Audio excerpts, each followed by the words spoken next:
Bonjour, bonjour, et bienvenue dans la suite de cette série de vidéos sur la topologie. Donc on a déjà vu plein de choses et maintenant on va attaquer la compacité, mais en préliminaire, on va parler un petit peu de valeur d'adhérence. Donc les fidèles de cette chaîne ont peut-être déjà vu, il y a quelques années, j'ai fait une vidéo sur la limite sup, limite 1, parce que j'en avais besoin par ailleurs. Donc on va revenir un petit peu sur cette notion, etc., etc. Mais bon, sans plus attendre, commençons tout de suite par définir ce que c'est qu'une valeur d'adhérence, à quoi ça sert, etc., etc. Ok. Alors, donc commençons tout de suite. Prenons un espace topologique quelconque. Donc, vous savez, c'est un espace muni d'un ensemble d'ouverts. Donc, ça peut être un espace métrique si on a une distance, ou un espace vectoriel normé si on a une norme, etc. Vous avez déjà vu tout ce qui précède. Ok. Et donc, prenons une suite UN à éléments dans E. Alors, qu'est-ce que c'est qu'une sous-suite? On dit aussi parfois une suite extraite de UN. Eh bien, c'est simplement une suite de la forme U phi de N, où phi, c'est une application de N dans N strictement croissante. Autrement dit, c'est certains termes de la suite que je prends, par-ci, par-là. Vous voyez, je prends le U phi 0, bah, je peux commencer par prendre U27, U34, U75, U100 000, mais je ne reviens pas en arrière. C'est-à-dire, je prends pas tous les termes infinis de ma suite, je ne prends pas au hasard ce que je veux pour faire une autre suite en prenant des éléments dans l'ordre que je veux. Non, une suite extraite, c'est j'en prends par-ci, par-là, mais je garde l'ordre. D'accord? D'où l'idée que phi est strictement croissante. Hein. Phi de 0, c'est plus grand ou égal à 0. Phi de 1, c'est plus grand ou égal à phi de 0. Donc, pim, pim, pim. D'accord? Je prends, voilà, des nombres comme ça. Donc l'exemple classique, c'est de prendre les termes pairs, c'est une suite extraite, ou les termes impairs. Ça, voilà, des suites extraites. Mais on peut imaginer de prendre, je sais pas, les termes qui sont des carrés parfaits. Donc là, voilà, donc U0, U1, U4, U9, U16, U25, U36, U49, ainsi de suite. Voilà une suite extraite. Ok? U2 puissance n, pourquoi pas hein. U1, U2, U4, U8, U16, U32, U64, 128, 156, bref. Ok. Bon, pourquoi? Voilà, c'est ça une suite extraite. Il faut bien comprendre, c'est pas on prend n'importe quoi comme terme de la suite, non. On en extrait quelques-uns dans l'ordre. Ok. Bon. Ok. Très bien. Alors, si une suite UN converge vers L, alors toute sous-suite de U converge également vers L. Donc ça, il faut bien comprendre. Je vous rappelle la définition d'une convergence, ça veut dire si la suite UN converge vers le point rouge, ça veut dire que au bout d'un certain temps, quelle que soit la taille de la boule que je vais prendre autour de mon point rouge, quel que soit le voisinage du point rouge, au bout d'un moment, tous les termes de la suite sont dedans. Et donc, si je prends une sous-suite, bah, au bout d'un moment, les termes bleus, vous voyez, c'est de ma sous-suite, tous les termes de la sous-suite sont dedans aussi, puisque tous les termes de la suite sont dedans. Et donc, comme la sous-suite, c'est un morceau croissant, bah, si à partir de là, tous les termes de la suite sont dedans, bah, à partir de là, tous les termes de la sous-suite sont dedans. Donc voilà.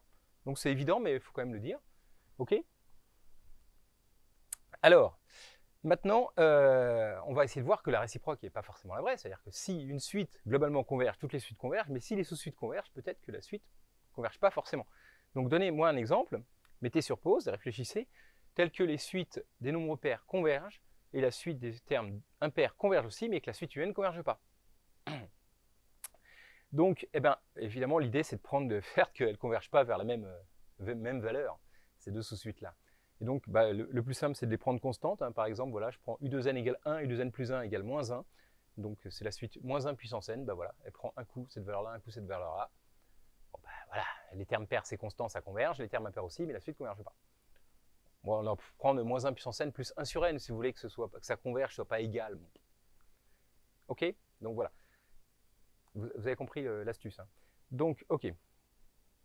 Alors maintenant, donnez une suite UN donc d'éléments de R qui n'a pas de sous-suite convergente.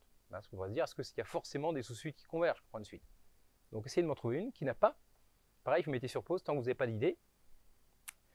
Et donc voilà, comment on peut en faire une qui n'a pas de sous-suite convergente? Bon, bah voilà, l'idée c'est de prendre UN égale N par exemple. Une suite où tous les termes sont séparés les uns des autres comme ça. Et donc comme j'ai une infinité, enfin si je prends R complet, il y a une place infinie, donc je peux en mettre une infinité, ils sont tous séparés de 1 en 1 les uns des autres. D'accord? Donc bah, ça ne peut pas converger, quoi. Ok, je prends un terme, et puis après un terme un peu plus loin, un terme plus loin, un terme plus loin, ça ne se rapproche pas d'une valeur de R, hein, ça dépassera toujours. Ok? Donc voilà, bon, c'était pas trop dur. Alors, maintenant, qu'est-ce que j'appelle une valeur d'adhérence? Donc il est temps de donner la définition. Ben, en fait, donc, si on prend une suite dans un espace métrique, là je prends d'abord la définition d'un espace métrique, on verra plus tard dans l'espace topologique. Hein. Donc on a une distance, des boules, des machins comme ça. Une valeur d'adhérence de U, ben, en fait c'est la limite d'une sous-suite de U. Ok? Donc voilà, il n'existe pas forcément de valeur d'adhérence, comme on vient de le voir, mais si pour ma suite, il existe une sous-suite quelque part qui converge vers quelque chose, même si ma suite, elle, ne converge pas du tout vers ça, on appelle ça une valeur d'adhérence de la suite. Okay, donc comme on a vu, il peut y avoir plusieurs valeurs d'adhérence, il peut y en avoir 0. C'est ça la définition. Okay, et donc si une suite UN converge vers elle, alors d'après ce qu'on vient de voir, bah, elle admet une seule valeur d'adhérence puisque toutes les sous-suites convergent vers cette valeur-là, elle. Okay, donc c'est une valeur d'adhérence, effectivement, la limite, et c'est la seule. Et donc, est-ce qu'on a la réciproque maintenant? Et donc je vous dis, est-ce que vous pouvez trouver une suite de Rn qui possède qu'une seule valeur d'adhérence, mais qui ne converge pas? C'est histoire d'éviter de dire des bêtises, vous voyez. La réciproque est fausse. Une suite peut avoir une seule valeur d'adhérence, mais pourtant ne pas converger. Mettez sur pause le temps qu'il faut, je donne la réponse. Bah donc l'astuce, c'est de prendre par exemple les termes pairs, une suite qui n'a pas de valeur d'adhérence, et les termes impairs, une suite qu'on a une ou une suite constante. Vous voyez, donc là je prends la suite qui vaut, voilà, en 0 elle vaut 0, en 1 elle vaut 0, et puis ensuite elle vaut 1, 0, 2, 0, 3, 0, 4, 0, 5, 0. Bah, elle n'a pas de valeur d'adhérence, parce que, enfin elle n'a pas de limite, puisque cette partie-là tend vers l'infini. Elle a une valeur d'adhérence 0, bah oui, il y a bien une infinité de termes qui se rapprochent de 0, hein, il y a bien la sous-suite des termes pairs, elle est constante égale à 0, elle converge vers 0. Ok? Très bien, très bien. Donc après, vous allez me dire, oui, mais alors si elle était bornée, bah justement, on en parlera plus tard. Ok, donc voilà la définition, et maintenant on va la généraliser à un espace topologique. Alors c'est assez curieux, mais pour l'espace topologique, on ne prend pas cette définition-là, parce qu'a priori les suites existent, convergence de sous-suites, ça pourrait être défini comme ça, mais non. La définition de l'espace topologique est un peu plus générale, et c'est celle-ci. Donc si on prend un espace topologique, donc je vous rappelle, c'est juste qu'on a des ouverts, hein, donc des points, il y a des voisinages, voilà, définis comme les parties qui contiennent un ouvert, qui contiennent le point, enfin, l'ensemble des voisinages, ok, bon, très bien. Alors, et on prend une suite UN, on dit que A est une valeur d'adhérence de la suite U, si pour tout voisinage de A, donc V, hein, n'importe quel V qui appartient à l'ensemble des voisinages de A, pour tout K dans N, il existe un entier plus grand que K, tel que UN est dans V. Ok? Donc, quel que soit le voisinage, en fait, pour le dire autrement, et quel que soit l'entier, est-ce qu'il y en a un après 1000? Oui, il y en a un après 1000 qui est dans ce voisinage. Il y en a un après 10 000 qui est dans ce voisinage. Il y en a un après 1 million qui est dans ce voisinage. Je prends un cas aussi grand que je veux, il y a un terme de la suite après qui va repasser dans le voisinage. Okay, il y a des termes aussi grands que je veux qui vont être dans ce voisinage de A. Quel que soit le voisinage que je prends, aussi petit, il contient en fait une infinité de termes de la suite. C'est une autre façon de le dire. Ok? Et donc, quelque part, ça ressemble à cette idée de sous-suite qui converge, vous voyez, parce que dans n'importe quel voisinage de A, il y a une infinité de termes de la suite. Et donc, on se dit, bon, on doit pouvoir construire une sous-suite, etc. On va en revenir. En tout cas, c'est ça la définition, ok? Voilà. Alors, si on y réfléchit bien, ça veut dire quoi? C'est que ça, qu'il y a un terme, dans les termes de la suite plus grande K, il y en a qui sont dans V. Bah, ça veut dire que l'intersection entre l'ensemble des termes de la suite UN avec N plus grande K et V, elle est non vide. D'accord? N'importe quel voisinage de A, pour tous les cas, ça est non vide. Ok, alors si je fixe un cas, dire que pour tous les voisinages de A, ça, inter V est non vide, qu'est-ce que ça peut bien vouloir dire? Rappelez-vous, si une partie touche tous les voisinages de A, ok, eh ben ça veut dire que A est dans l'adhérence de cette partie. Donc pour tout K dans N, A est dans l'adhérence de l'ensemble des termes UN pour N plus grand que K. C'est exactement ce que ça veut dire ça. Ok, il y a une petite faute de frappe, là c'est pour tout K, traduisez, je ne m'en suis pas rendu compte avant. A est dans l'intersection, est dans l'adhérence de ces trucs-là. Et donc finalement, A est dans l'intersection, cette fois il y a bien les cas, pour tous les cas, des adhérences de tous ces ensembles. Hein, si on est dans tous les ensembles, eh ben, on est dans l'intersection de tous. C'est dire la même chose. Même si l'intersection est infinie, dire qu'on est l'intersection de plein d'ensembles, ça veut dire qu'on est dans tous les ensembles. Ok, donc voilà, définition topologique des valeurs d'adhérence, cet ensemble-là. Alors petite remarque en passant, bah, adhérence de quelque chose, c'est un fermé. Une intersection quelconque de fermé est un fermé, donc l'ensemble des valeurs d'adhérence est un fermé, par exemple. Vous voyez? Classique. Bon, mais vous allez me dire, oui, non, mais ça c'est pour la définition topologique, là, quand même. Alors voilà, pour l'autre définition, est-ce que c'est pareil ou pas? Donc voilà, petit exercice. Essayez de démontrer que si je prends un espace métrique, ok, alors, bah, ça, c'est la même chose. Cette définition-là correspond exactement aux limites de sous-suite et inversement. D'accord? Donc ça généralise. Mais si on a un espace métrique, c'est vraiment la même définition, en fait. Hein. Donc c'est bien une définition cohérente avec ce qu'on a vu avant, quoi. Ok? c'est pas forcément c'est une définition un peu plus générale parce que des fois on peut être dans une valeur d'adhérence comme ça et qu'il n'y ait pas de sous-suite qui converge, mais c'est des trucs hyper compliqués, je ne vais pas rentrer dans les détails de ça, des exemples hyper tordus. Donc c'est pas tout à fait la même chose, mais si E est un espace métrique, d'accord, donc s'il a une base dénombrable de voisinage, en fait c'est ça la propriété qui fait que ça marche, alors ces deux définitions sont les mêmes. Alors vous mettez sur pause, essayez de le faire, c'est bien, hein, c'est important, essayez de voir pourquoi c'est pareil. Et puis moi je vais le faire tout de suite. Ok, alors allons-y. Donc prenons un espace métrique, supposons qu'il existe une application strictement croissante telle que U phi de n converge vers A. Enfin U phi de P, même j'ai mis, converge vers A. Bah, c'est la définition 1. Ok, donc j'ai un espace métrique, je suppose qu'il y a une sous-suite qui converge vers A. Alors, bah donc qu'est-ce que ça veut dire? C'est-à-dire que pour tout voisinage de A, il existe un grand N tel que pour tout P plus grand que N, U de phi de P appartient à V. C'est la définition. Une suite converge, bah, ça veut dire que pour tout voisinage, au bout d'un moment, tous les termes sont dedans. Ok? Bah donc ça prouve bien que voilà, il existe un terme de la suite qui est dans V. Hein. Donc pour tout cas, il existe un M tel que pour tout P plus grand que M, phi de P est plus grand que K, bah ça c'est parce que phi est strictement croissante. Je fixe un K n'importe où, au bout d'un moment, phi de P il dépasse K. D'accord? Et donc je prends P pour que ça dépasse K, et bah du coup, U de phi de P est dans V, il dépasse K. D'accord? Voilà. Je prends le maximum entre ces deux valeurs. D'accord? Quand P est plus grand que M, phi de P dépasse K. Quand P est plus grand que N, U de phi de P est dans V. Et bah donc je prends un P qui est plus grand que ces deux valeurs-là, et bah j'ai à la fois que phi de R et un R qui est, voilà, phi de R est plus grand que K, et U phi de R est dans V. Ok? Donc pour tout cas, il existe bien un terme de ma suite qui est dans le voisinage. Voilà. Donc, en posant n égale ce nombre-là, phi de R que je viens de trouver pour tout voisinage de A, et pour tout K, il existe un N, que N est plus grand que K, et que UN appartient à V. Ok? Bon, ça, c'était le côté un peu facile. Celui-là, il est vrai même dans l'espace topologique et tout ça. Ok. Dans l'autre sens. Supposons donc cette définition-là. Alors je suppose donc maintenant, bah, pour tout voisinage de A, et pour tout K, il existe un N plus grand que K tel que UN est dans V. Ok? Et donc comment je vais construire une suite qui converge, une sous-suite de UN qui converge vers A? Bah là, l'astuce, c'est qu'on va choisir des voisinages particuliers. Et ça, on peut le faire parce qu'on est dans un espace métrique. On va prendre VP, pour tout P non nul, la boule de centre A, la boule ouverte de centre A est de rayon 1 sur P, qui est bien au voisinage de A, parce que c'est un ouvert qui contient A. Okay, et donc, on va appliquer cette formule-là au voisinage VP. C'est vrai pour tous les voisinages, donc c'est vrai pour tout P, pour tout voisinage VP. Okay, donc, alors, comment je vais faire pour trouver ça? Bah, d'accord, j'applique ma petite formule voisinage V1. D'accord, donc, il existe un N1, alors je prends K égale 1. Il existe un N1 qui est plus grand que 1, tel que UN1 est dans V. Voilà, j'applique ma formule, voisinage V1, et K égale 1. Ok, donc voilà, je peux prendre un premier terme. Il existe un N1 tel que UN1 est dans V1. Bah, je vais poser phi de 0 égale 0 et phi de 1 égale N1. C'est le début de ma suite phi de N, vous voyez, de mes indices phi de N. Ok, je vais prendre U0, UN1, ok, et ainsi de suite. Alors, comment ça, ainsi de suite? Alors, supposons que j'ai défini un indice V de P tel que U, indice phi de P, soit dans le voisinage VP. Alors, comment je définis phi de P plus 1? Bah, du coup, j'utilise cette hypothèse que j'ai là avec VP plus 1.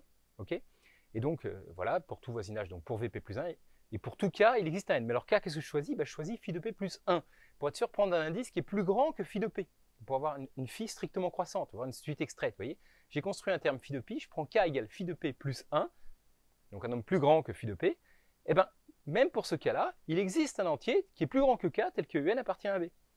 Ok, donc, il existe un entier N plus grand que ça, tel que N est dans V, P plus 1. Et donc, bah, du coup, vous avez compris, je pose phi P plus 1 ce nombre-là. Et je bien une suite comme ça, phi P plus 1 plus grand que phi de P plus 1. Donc, une suite phi de P strictement croissante. Ok. Et avec, à chaque fois, bah, du coup, comme U de phi de P est dans VP, la distance entre U de phi de P et A, elle est plus petite que 1 sur P. Donc, la suite, U indice phi de P, converge vers A. Et donc, j'ai bien construit comme ça une sous-suite de ma suite UN qui converge vers A. D'accord? Donc si j'ai cette définition de valeur d'adhérence, j'ai une sous-suite qui converge vers là. Donc les deux définitions sont égales. Voilà, j'espère que je ne vous ai pas perdu. Donc voilà, maintenant on voit bien, enfin j'espère qu'on voit un peu mieux ce que c'est qu'une valeur d'adhérence. Vous voyez l'idée, une valeur d'adhérence, c'est que je prends, moi mentalement je vois comme ça, c'est une valeur dans R ou dans C ou dans mon espace ou que sais-je, telle que bah, je prends une petite boule autour de là, il y a une infinité de termes de la suite dedans, quelle que soit la taille de la boule. Okay, peut-être il y a des termes de la suite qui font autre chose. Peut-être qu'ils ne sont pas tous dans la boule.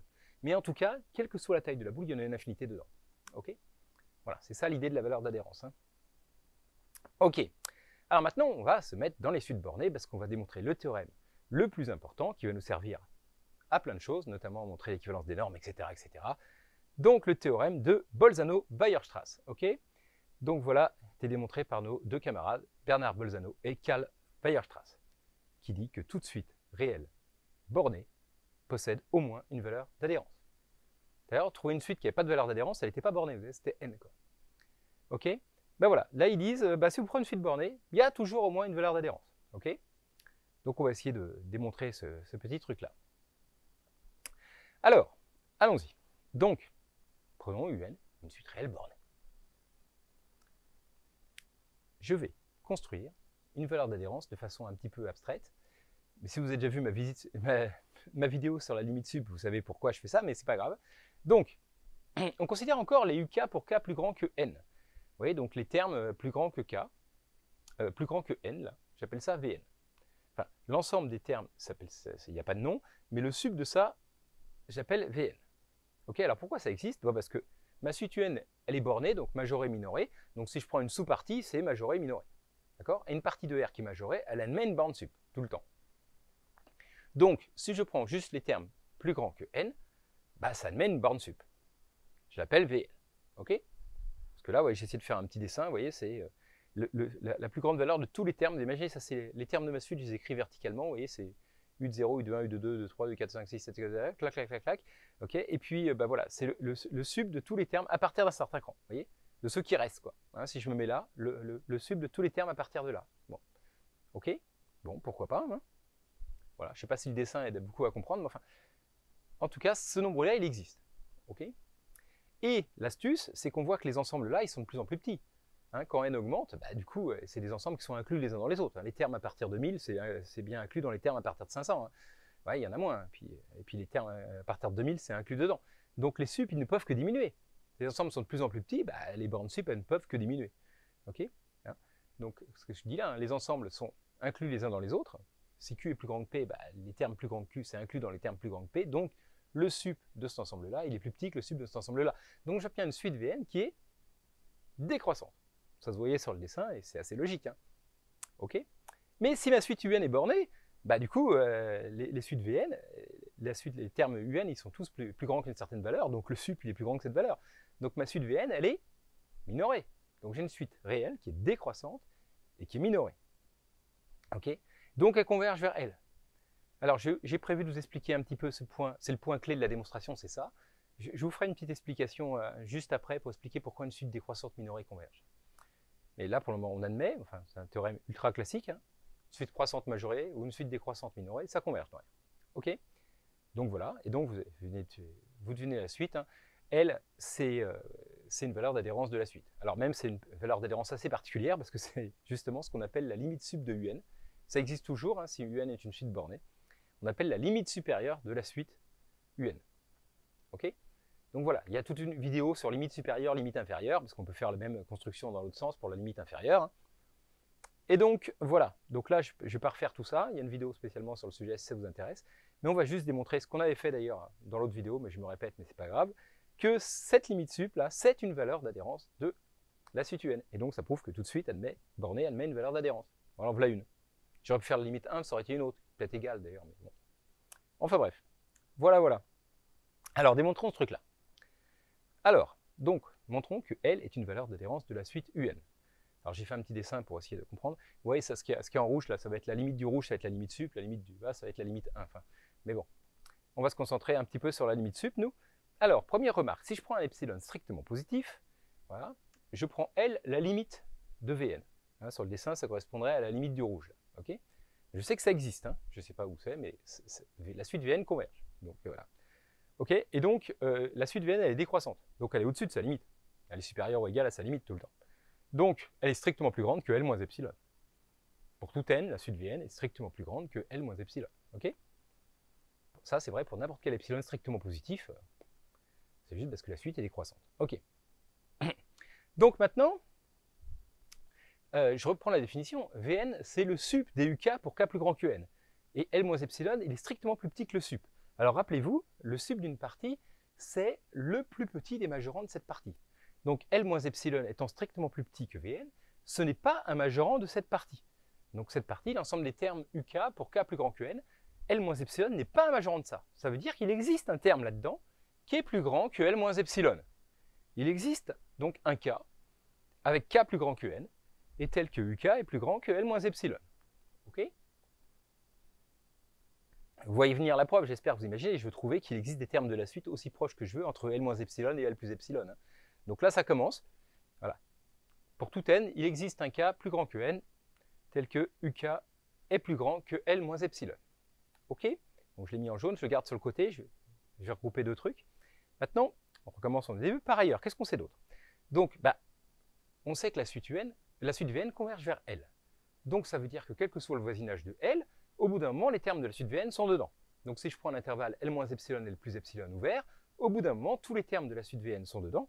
Et donc ça veut dire qu'il existe un grand N, tel que pour tout N dans N, quand N est plus grand que grand N, à partir du grand N, Vn est plus petit que L plus epsilon. D'accord? Parce que Vn converge vers L. Ça, c'est vrai. OK? Très bien. Mais donc, c'est le sup duk. Il est plus petit que L plus epsilon. Ça veut dire que tous les uk de l'ensemble là, ils sont tous plus petits que L plus epsilon. Vous voyez, là, il existe un, là, c'est tous. Vous voyez, il existe un grand N, tel que pour tout N plus grand que grand N, et pour tout K plus grand que N, uk, il est plus grand, il est plus petit que 1 plus epsilon. OK? Bon, très bien. Ça va jusque-là? OK. Et donc, en particulier, voilà, là, je peux juste dire, il existe un grand N, vous voyez, je me dis si N est plus grand que grand N, et pour tout K plus grand que petit n, du coup, directement, pour tout K plus grand que grand N, UK est plus petit que L plus epsilon. Alors, on va regrouper ces deux trucs-là. Qu'est-ce que ça dit? Vous voyez, ça me dit, voilà. Donc, je prends un N quelconque, il existe un K plus grand, tel que ça. OK? Et pour tous les K assez grands, j'ai ça. Vous me dire, ah oui, mais si le K là, il n'était pas assez grand. Je prends le grand N ici, et je sais que pour après grand N, il existe un K qui est plus grand que grand N, tel que ça. Vous voyez? Et donc, j'aurai les deux à la fois. Et donc, je peux en déduire que pour tout epsilon, finalement, quel que soit N, il existe un K plus grand que ce petit n, tel que j'ai à la fois les deux inégalités. OK? Et bien ça, regardez bien, ça veut dire quoi? Ça veut dire que dans la boule de rayon epsilon autour de L, L moins epsilon, j'ai une infinité de termes de la suite du K. D'accord? C'est la deuxième définition. Pour tout n, il existe un K plus grand que n, tel que UK appartient à ce voisinage. Et je peux faire ça pour tout voisinage de L, puisque j'ai fait ça pour tout epsilon positif. Et donc ça prouve bien que L est une valeur d'adhérence de la suite. Voilà, voilà, voilà. J'espère que vous êtes convaincus.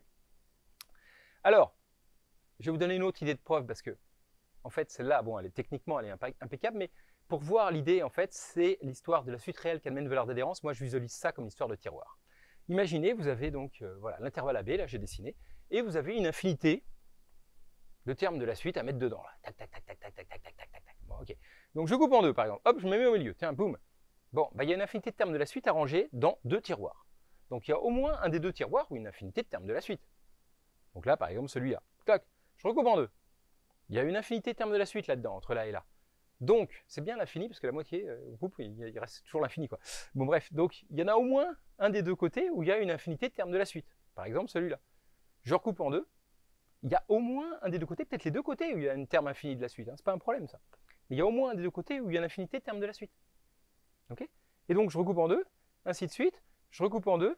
Et vous voyez que ma suite de traits rouges, là, les nombres que je dessine avec traits rouges, en fait, ils se rapprochent les uns des autres.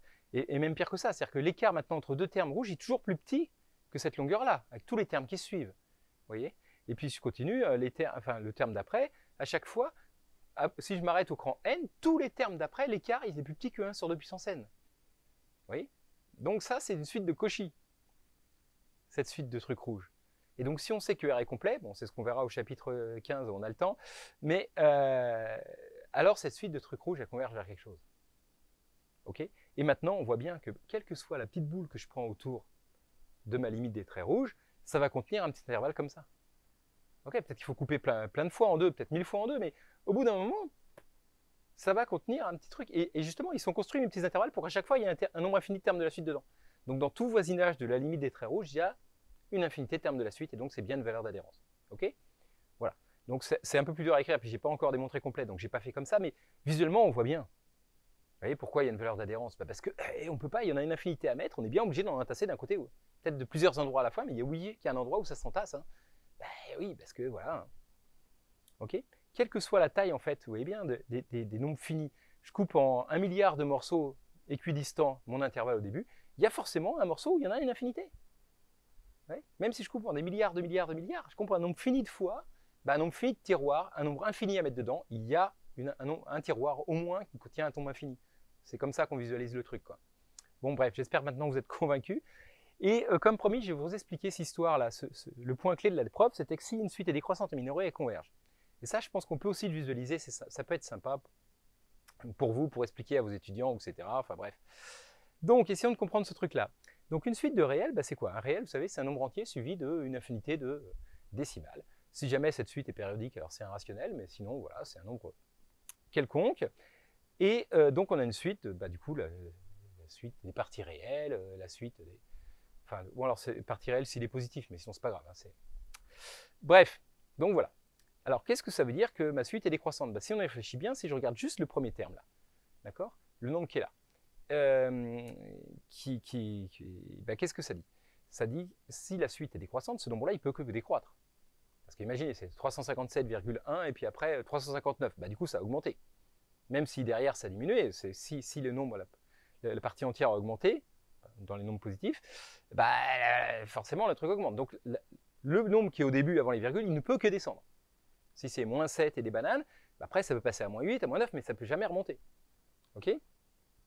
Donc, je ne suis une suite décroissante d'entiers, dans Z, qui est minorée. Allez, c'est plus grand que moins 1000. Ça descend comme tu veux, mais c'est toujours plus grand que moins 1000. Si tu arrives à je sais pas, moins 650, et après, ça ne s'arrête plus. Ça ne bouge plus. Il faut qu'il y ait un moment, ça s'arrête. Peut-être tu peux arriver jusqu'à la borne, mais en tout cas, au bout d'un moment, ta suite, elle s'arrête. Elle ne peut plus descendre. D'accord? OK? Donc, voilà. Donc, à partir d'un certain cran, En, il est fixé, il vaut E. Ça ne bouge plus. Et donc maintenant, j'ai gardé la suite à partir de ce cran. Qu'est-ce qui se passe? Parce qu'à partir de ce cran, la suite des premières décimales, du chiffre des dixièmes, UN, ne peut plus être que décroissante. Parce que si je me suis arrêté à 357, bon, En, il vaut 357, maintenant, il ne bougera plus. Du coup, les décimales d'après, elle peut pas, si j'ai 4 à un moment, je ne peux pas avoir 6 après, ou un nombre plus grand après, sinon ça ne serait plus décroissante, ma suite. Hein. Okay, donc, à partir de ce moment-là, j'ai une suite entre 0 et 9 qui est décroissante. Alors, au bout d'un certain temps, qui peut être très long, parce qu'on pourrait se dire, au maximum, au bout de 9 coups, elle est à 0. Non, parce qu'elle n'est pas strictement décroissante. Hein. Elle peut peut-être valoir 8, 1 milliard de fois, puis après 7, 100 milliards de fois, après 6, et puis hop, mais au bout d'un moment, elle ne bouge plus.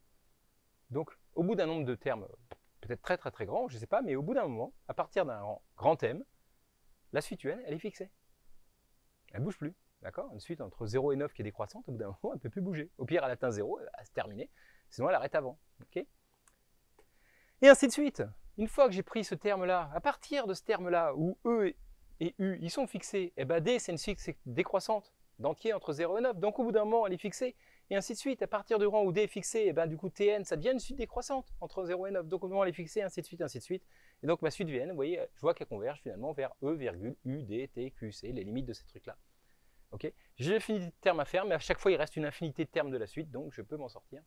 Enfin, c'est pas une preuve ultra rigoureuse, hein, parce que voilà, la preuve j'ai fait avant. Enfin, ces histoires de complétude, d'existence de la borne sup et tout ça.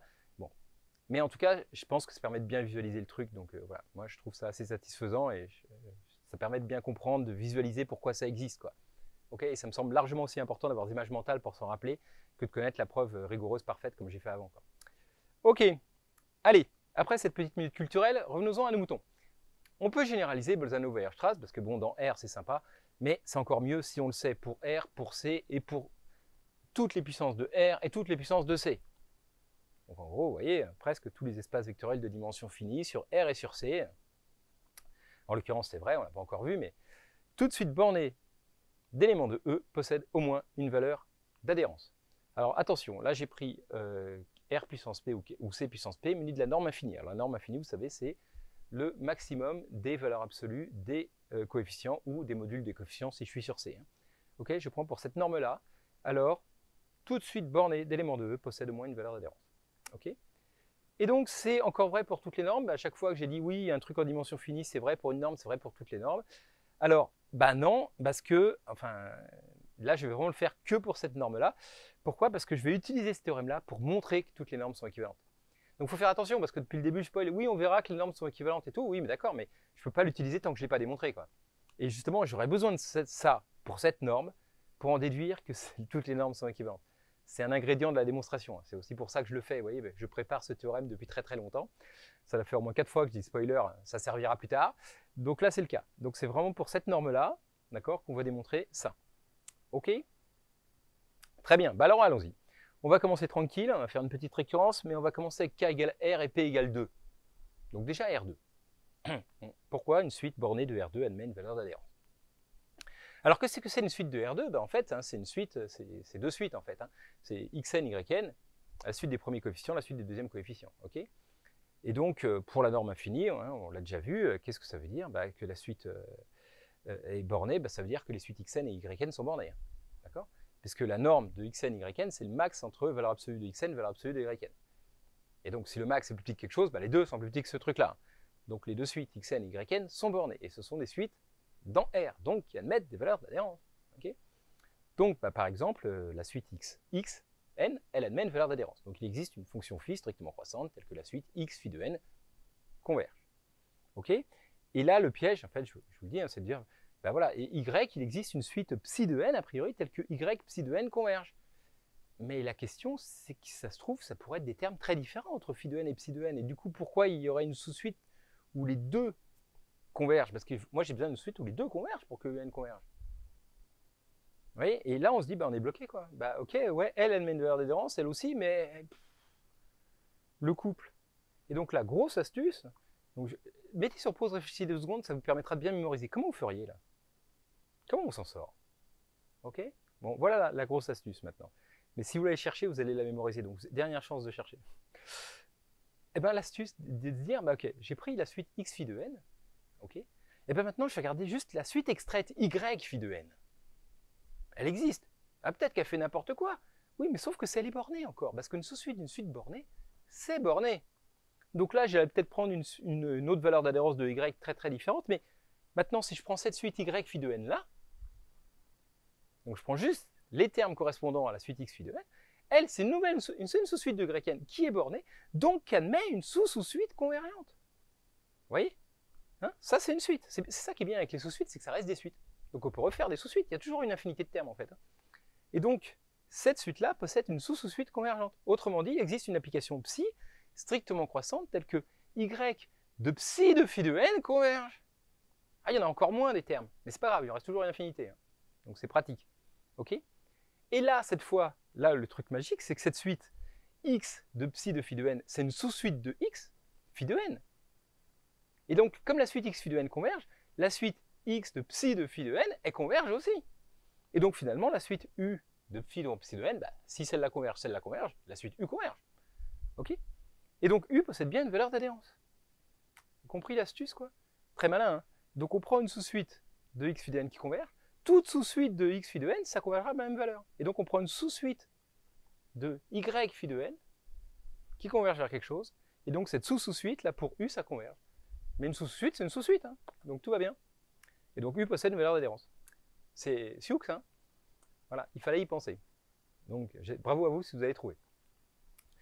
Et donc pareil, maintenant si je prends une suite dans C bornée, alors partie réelle de Zn et partie imaginaire de Zn, c'est borné aussi, parce que bah, c'est le module de Zn, enfin, valeur absolue de partie réelle de Zn, c'est plus petit que le module de Zn. Valeur absolue de la partie imaginaire, c'est plus petit que le module, donc si le module est borné, ces deux-là sont bornés. On fait exactement le même raisonnement qu'on vient de faire là. On voit qu'il existe une sous-suite commune à ces deux suites réelles-là, et donc bah, du coup, ça fait une sous-suite converge pour C. D'accord? Donc en fait, on vient de le faire pour R2, on l'a fait pour C, et P égale 1 en même temps. Ok? Donc voilà.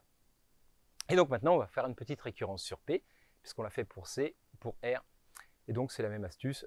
Alors l'astuce est rigoureusement la même cette fois. Maintenant, si je prends une suite de K puissance P plus 1, alors vous allez me dire, ah oh là là, il y a plein de termes, il y en a P plus 1. Oui, alors je vais couper en deux, je vais prendre Xn dans K puissance P et Yn dans K. Vous voyez? Donc j'ai utilisé mon hypothèse de récurrence. Hein. UN, je peux le voir comme en fait une suite de K puissance P et virgule, une suite de K. Ok. Et donc bah, maintenant vous connaissez l'astuce. D'après ma récurrence, bon déjà, si la suite UN est bornée, ça veut dire que ces deux suites-là sont bornées. Ok. c'est comme tout à l'heure. Et de la première récurrence, celle-là, elle admet une valeur d'adhérence, par hypothèse de récurrence. Okay, c'est une suite donc à puissance p, hein, il y a plein de termes et tout, mais ça admet une valeur d'adhérence. Okay, et donc, du coup, après, je prends y phi de n, la sous-suite correspondant au terme de cette suite-là pour y, qui est de nouveau une suite bornée dans R, et donc ça, ou dans C. Et ça, d'après ce qu'on a vu avant, ça possède une sous-suite convergente. Et donc, je prends la sous-sous-suite telle que celle-là converge. C'est une sous-sous-suite de celle-là, donc celle-là converge aussi. Et donc, finalement, U de tout ça, ça converge. Et donc, U possède une valeur d'adhérence. OK? Voilà, la preuve n'est pas très très dure une fois qu'on a trouvé cette astuce. Mais cette astuce-là, il fallait y penser. OK? Voilà, voilà, voilà. Alors, une petite application maintenant qui va être bien pratique pour résoudre des exos qui arrivent après et pour même dans la vie. Voilà. Si une suite réelle ou complexe et bornée possède une seule valeur d'adhérence, ça converge. Vous voyez, tout à l'heure, j'ai dit oui, trouver une suite qui admet une seule valeur d'adhérence ne converge pas. Ben, on avait pris une valeur d'adhérence et le reste n'était pas borné, quoi. OK? Et donc maintenant, si on prend une suite réelle ou complexe qui est bornée, ben, on sait qu'elle admet au moins une valeur d'adhérence, mais s'il y a une seule valeur d'adhérence, alors elle converge vers elle. Bon, bah, l'idée, c'est pas très compliqué, on va le démontrer tout de suite. Donc, supposons que la suite UN est bornée, j'appelle A une valeur d'adhérence de cette suite, je sais que ça existe d'après le théorème de Bolzano-Weierstrass, et je suppose que UN ne converge pas vers A. Alors, qu'est-ce que ça veut dire? Vous vous rappelez, converger vers A, ça veut dire pour tout epsilon, au bout d'un certain temps, tous les termes de la suite sont vérifient qu'ils sont à distance de A plus petit qu'epsilon. Alors, le contraire de ça, ça veut dire qu'il existe un epsilon positif, tel que pour tout grand N, il existe toujours un N après grand N, tel que l'écart entre n et a est plus grand qu'epsilon. Vous voyez, j'ai écrit vraiment la négation de la formule converger. La converger, c'était quel que soit epsilon, il existe un grand n tel que quel que soit petit n plus grand que n, valeur absolue de un moins a est plus petit ou égal à epsilon. Le contraire, c'est exactement ça. Il existe des termes de la suite aussi grands que je veux qui ne sont pas proches de a. Okay, c'est ça que ça veut dire, ça ne converge pas. Mais du coup, on peut construire une sous-suite U phi de n qui vérifie ça. Hein, parce que justement, regardez, ça veut dire exactement ça. Hein. Si je prends un grand n important, il existe un terme après, tel que ça vérifie ça. Donc je prends un premier terme qui vérifie ça, j'appelle ça phi 0. Bon, bah, à plus grand que phi 0, il existe un phi de 1 qui vérifie ça, tel que U phi de 1 vérifie ça. Et puis plus grand que phi de 1, il existe un phi de 2 qui vérifie ça. Et donc comme ça, je peux construire toujours, parce que c'est vrai pour toutes les valeurs de n, il existe toujours un terme plus grand tel qu'il marche, je peux construire une sous-suite U phi de n, tel que U phi de n moins a est strictement plus grand que epsilon. Ok? Donc, quel que A ne soit pas une valeur d'adhérence de la suite du phi de n. Voilà, c'est exactement ce que ça veut dire. Et donc, comme la suite du phi de n, elle est de nouveau bornée, bah, c'est une sous-suite d'une suite bornée. Donc, elle admet une valeur d'adhérence B. Mais comme elle n'admet pas A comme valeur d'adhérence, bah, du coup, B est différent de A. J'ai fait exprès de la construire comme ça. J'ai pris des termes loin de A. Donc, la valeur d'adhérence ne peut pas être A. Okay, bah, donc, la suite UN, elle possède au moins deux valeurs d'adhérence. Voilà. Donc, morale, hein, ce que j'ai démontré, c'est que si la suite UN ne converge pas vers A, elle admet au moins deux valeurs d'adhérence. Donc, contraposé, si elle n'admet pas au moins deux valeurs d'adhérence, si elle admet une unique valeur d'adhérence, eh ben, du coup, elle converge vers A. Et voilà, voilà. Elle converge vers sa valeur d'adhérence. OK? Très bien, ben, j'espère que ça vous a plu. Maintenant, vous allez pouvoir vous amuser à faire ces petits exercices. Correction dans la vidéo suivante, hein, mais il faut les chercher avant. OK? Alors, soit une suite réelle bornée UN, je suppose que la limite quand n tend vers plus l'infini de UN plus 1 demi de U de 2n, c'est 0. Ok, pourquoi pas. Montrer que si A est une valeur d'adhérence de la suite UN, alors moins 2A l'est aussi. Ok. En déduire que la suite UN converge. On n'oublie pas l'hypothèse UN bornée, ça va servir. Voilà, donc c'est un petit théorème marrant, quoi. Une suite réelle bornée qui vérifie si une condition comme ça, forcément elle converge. Vous avez petite étape intermédiaire pour vous donner comment faire. Ok, très bien. Alors, deuxième exercice qui est intéressant. Si on prend une suite réelle bornée telle que UN plus 1 moins UN tend vers 0. Ok. Bon, là, un argument avec un dessin, ça m'ira bien, parce qu'à écrire, à écrire super proprement, je vais essayer de le faire, mais vous allez voir que c'est galère hein, dans la correction. Donc, UN plus 1 moins UN tend vers 0. Montrer que l'ensemble des valeurs d'adhérence de UN est un intervalle. Ok. Donc, essayez de m'écrire ça le mieux possible. Donc, normalement, vous voyez bien, s'il y a deux valeurs d'adhérence, je vous spoil un peu l'idée, mais il y a deux valeurs d'adhérence, c'est-à-dire qu'il y a des termes de la suite qui vont près de celle-là, et des termes de la suite qui vont près de celle-là, comme ça, aussi loin qu'on veut, il y en a. Et l'écart entre les termes de la suite est de plus en plus petit, tend vers 0. Donc, les petits pas que je fais pour aller d'un point à l'autre, ils sont de plus en plus petits. Bah, donc, l'idée, c'est que je prends un point entre les deux, bah, je vais y passer une infinité de fois, puis de plus en plus proche, et donc c'est aussi une valeur d'adhérence. Hein. Maintenant, écrire ça proprement, c'est un bon challenge. Voilà, voilà. Ok. Alors, maintenant, un exercice qui est vachement sympa. Enfin, moi, je trouve vachement sympa. Donc, si on prend une suite de nombres rationnels qui convergent vers un nombre irrationnel, ça arrive, vous savez bien, l'ensemble des nombres rationnels, il est dense dans R1. Donc, voilà. Et donc, j'écris la suite Pn sur Qn. Alors, voilà, avec Pn donc, dans Z et Qn positif, différent de 0. OK. Et